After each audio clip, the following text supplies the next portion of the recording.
Eh bien, voilà, retour sur Paris, au cœur de Paris, une version inédite de Village Semence CMAE, ex-JNIS, 100% digital et hors les murs. C'est un vrai plaisir de nous retrouver et de nous retrouver comme chaque année autour des semences au service d'une alimentation saine et sûre. Aujourd'hui, ce matin en tout cas, j'ai le plaisir d'accueillir en duplex Jean-Pierre Renaud, président du conseil scientifique de Planète A. Monsieur, bonjour. Bonjour, bonjour. Alors, j'ai un problème de son, je n'entends pas monsieur le président. Allô? Ah, Allô, allô? moi je vous entends. Ah, voilà, moi je ne vous entendais pas, cher monsieur. Ah, Euh, d'accord, vous d'accord. m'entendez bien? Ah oui, je vous entends très très bien. Alors voilà, Planète A, je disais, monsieur le président, quelques mots rapides sur Planète A. Alors, tout d'abord, donc je suis président du conseil scientifique de Planeta. Planeta, c'est une association de loi 1901 qui est une initiative en fait globale sous le haut patronage du président de la République qui veut mettre en fait l'agriculture comme la pierre angulaire pour apporter des réponses concrètes aux enjeux sociétaux actuels que l'on connaît, que ce soit dans le domaine de l'environnement, de l'alimentation, on aura l'occasion d'en reparler. Et c'est aussi, et c'est surtout un collectif qui intègre en fait l'ensemble des partenaires de la société civile, que ce soit des experts, des universitaires, des entreprises, de telle manière à ce que d'abord on puisse favoriser la transmission et le partage de connaissances, fluidifier ces échanges, et puis favoriser aussi le passage à l'échelle, c'est-à-dire c'est à la fois un think tank et je dirais que c'est à la fois un do tank. Euh, Monsieur le Président, vous êtes un éminent scientifique, hein, on ne vous présente plus bien évidemment. Les Agri-Talks que vous avez organisés l'automne dernier, avec notamment le témoignage du chef de l'État Emmanuel Macron, quelles ont été les grandes recommandations de ces échanges qui ont un lien forcé avec le thème de Village Semence 2021? Oui, alors effectivement, vous avez raison. La, les principales activités de Planeta sont orientées sur différents points. On a mis en place un institut de formation qui est destiné aux professionnels de tous les secteurs d'activité, justement pour sensibiliser à ces grands enjeux. Et puis, nous organisons tous les ans des rencontres et des échanges, en particulier un forum qui a lieu depuis maintenant 2 ans à Châlons en Champagne. Et cette année, pour des raisons que vous comprendrez aisément, nous avons transformé en fait cette démarche par une démarche 100% digitale à travers des conférences que l'on a appelées les agri-talks, où nous avons identifié en fait 23 pistes et qui constituent en fait des leviers pour renforcer en fait la souveraineté alimentaire dont on parle et sur lequel on a beaucoup d'éléments sur lesquels je pourrais revenir très volontiers si vous le souhaitez. En fait, le premier élément qui est en lien avec Village Semence dont on parle aujourd'hui, c'est que les experts qui vont participer à cet échange ont pu nous démontrer et ont montré qu'il n'y avait pas de contradiction en fait entre la souveraineté alimentaire au niveau national, au niveau France, et puis les échanges internationaux. C'est-à-dire que notre souveraineté alimentaire n'est pas un retour sur soi-même. On peut continuer à générer les échanges internationaux tout en aidant aussi, parce que ça c'est un élément important de la dynamique agricole en France, les pays pauvres à éradiquer la précarité semencière, voire alimentaire.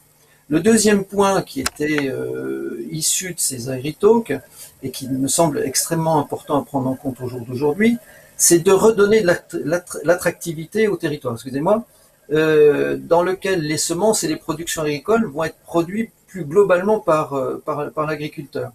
C'est un élément important qui va avoir effectivement aujourd'hui un certain nombre de difficultés, en particulier par rapport à l'accès au foncier agricole, qui a été un élément qui est ressorti de ces agri-talks.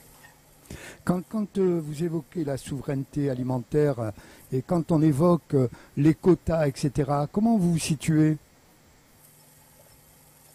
Alors, C'est vrai que la souveraineté alimentaire, on en a beaucoup parlé à travers la crise du Covid et qui a pu démontrer qu'en fait la France n'a pas eu faim.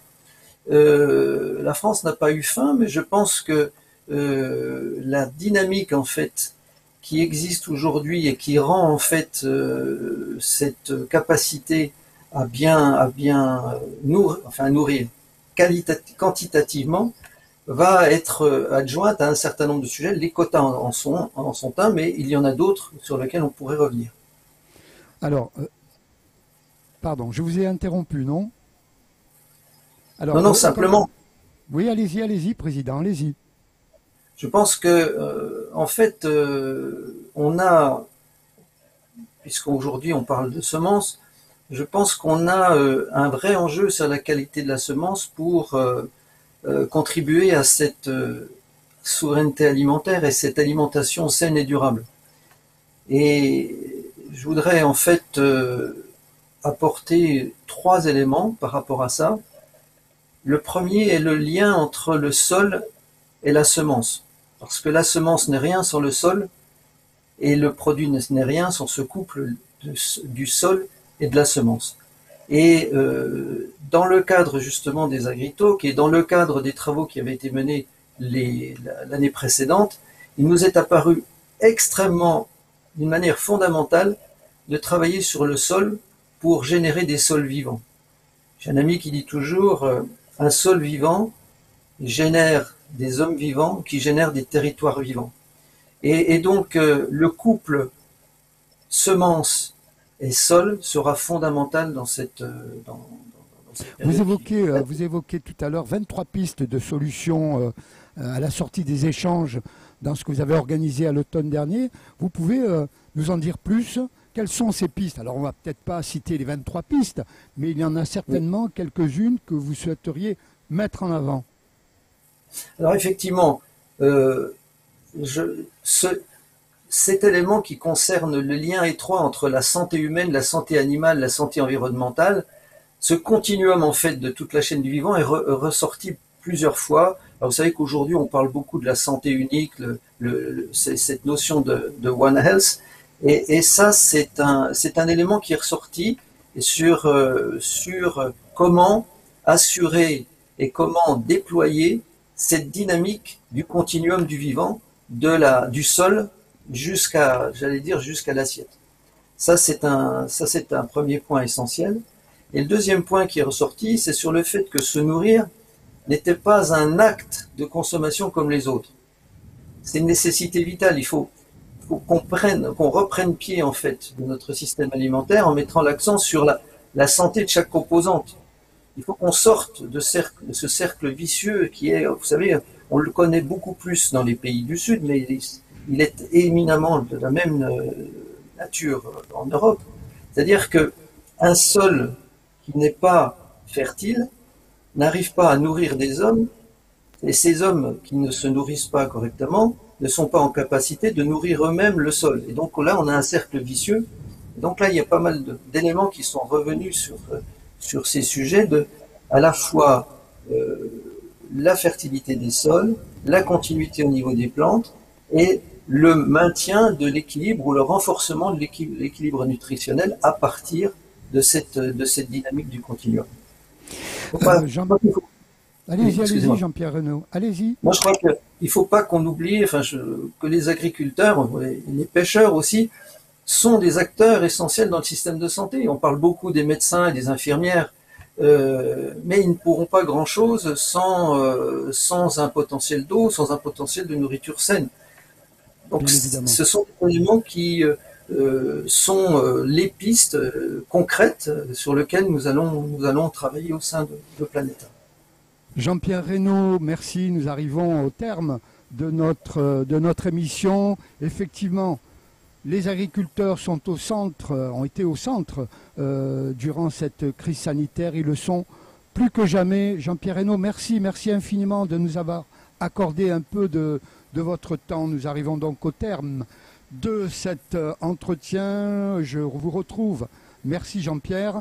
Je vous retrouve pour ma part à 14h avec Digital et agriculture, 2 usages innovants pour un meilleur accompagnement des agriculteurs. Vous voyez, on y est toujours en présence de 2 experts d'Athos, Sylvie Le Guyadère Collio et Laurent Clergue. Puis j'avais oublié, on a un dessinateur. Alors je sais pas, on dit un dessinateur ou un caricaturiste. Il est là, il dogline de la tête, heureux. Dans son coin, c'est Olivier Samson, hein, je n'écorche pas votre nom. Il est plein de talent, croyez-moi, il est plein de talent. Vous voyez, on le voit là. Il va nous accompagner tout au long, je crois, de ces quelques jours. Hein, c'est ça, Olivier? Voilà. 3 jours. Il sera là 3 jours. 3 jours, retenez bien son nom. Je vais vite rendre l'antenne à notre ami Ivar Couder. Un jour, une région, retour en région Grand Est, je crois qu'il va parler encore de bière, de céréales. Ça se passe ici et nulle part ailleurs, au cœur de Paris, sur www.villagesemence.fr, avec bien évidemment les émotionneurs. Ils sont là tout le temps, fidèles au poste et sont devenus des amis. Merci à vous, à tout à l'heure. Portez-vous bien, prenez soin de vous. Bye bye.